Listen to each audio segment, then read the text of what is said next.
गोस्वामी तुलसीदास को पढ़ने के पश्चात जो हमारा अगला अध्याय है, रसखान जी हैं। रसखान जी द्वारा रचित जो काव्यखंड में कविताएं दी गई हैं, हम उनका अध्ययन करेंगे। तो आइए हम सबसे पहले उनका संक्षिप्त जीवन परिचय जानते हैं, और आप लेक्चर के माध्यम से नोट्स बना सकते हैं। ये और जहाँ भी आपको दिक्कत हो रसखान के संदर्भ में या किसी कवि के संदर्भ में, आप अपनी बात बेहिचक रखें। हिंदी साहित्याकाश में रसखान साहब का नाम एक चमकीले नक्षत्र के समान है। रसखान साहब सगुण काव्यधारा की कृष्ण भक्ति शाखा के कवियों में प्रमुख स्थान है। मुस्लिम होते हुए भी कृष्ण के प्रति अनन्य अनुराग रखते थे। इनका वास्तविक नाम सैयद इब्राहिम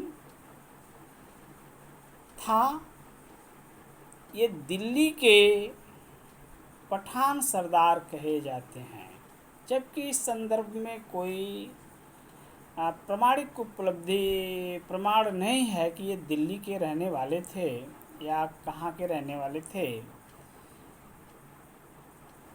परंतु कुछ विद्वान कहते हैं कि ये दिल्ली के रहने वाले थे, और कुछ विद्वानों का मंतव्य है कि ये पिहानी के निवासी थे।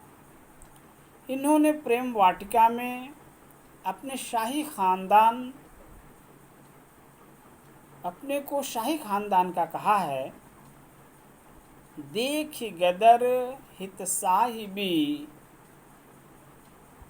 देख गदर हित साहिबी, दिल्ली नगर मसान, छिनहि बादशाह वंश की, ठसक छोरी रसखान। इनके जन्म के संबंध में मतभेद है।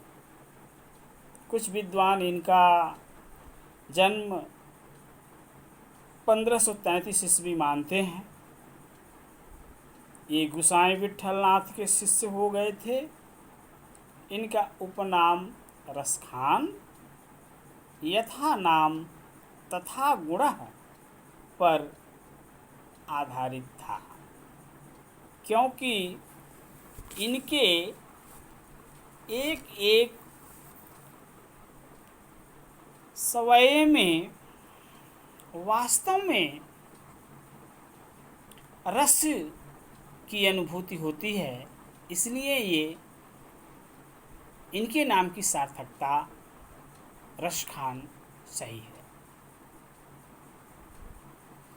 सन 1618 ईस्वी में इनकी मृत्यु हुई।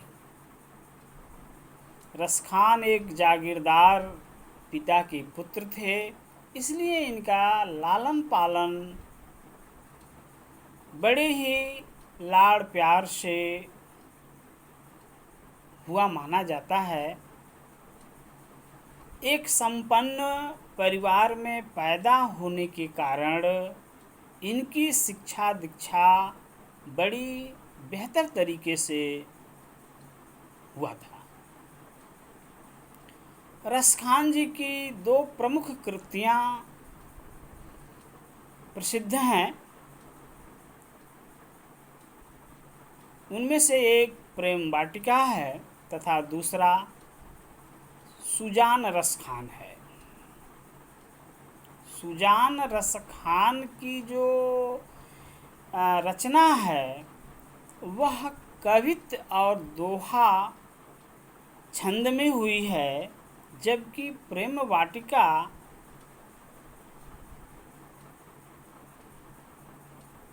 दोहा छंद में हुई है। यहाँ थोड़ा सा देख लेंगे कि सुजान रसखान जो किताब है इनकी, वो कवित्त और सवय छंद में हुई है, मैंने बोल दिया था कि दोहा छंद में हुई थी, जबकि प्रेम वाटिका दोहा छंद में है। यानी सुजान रसखान जो है वह, उसका जो छंद हम पढ़ते हैं वह दोहा छंद भी है और सवैया छंद भी है, जबकि प्रेम वाटिका जो है वह मात्र दोहे में लिखी गई है। रसखान ने ब्रजभाषा में काव्य की रचना की। बड़ी ही चलताऊ शब्दों का, बड़े ही सरल शब्दों का इन्होंने चयन किया था। इनकी भाषा मधुर व सरस है।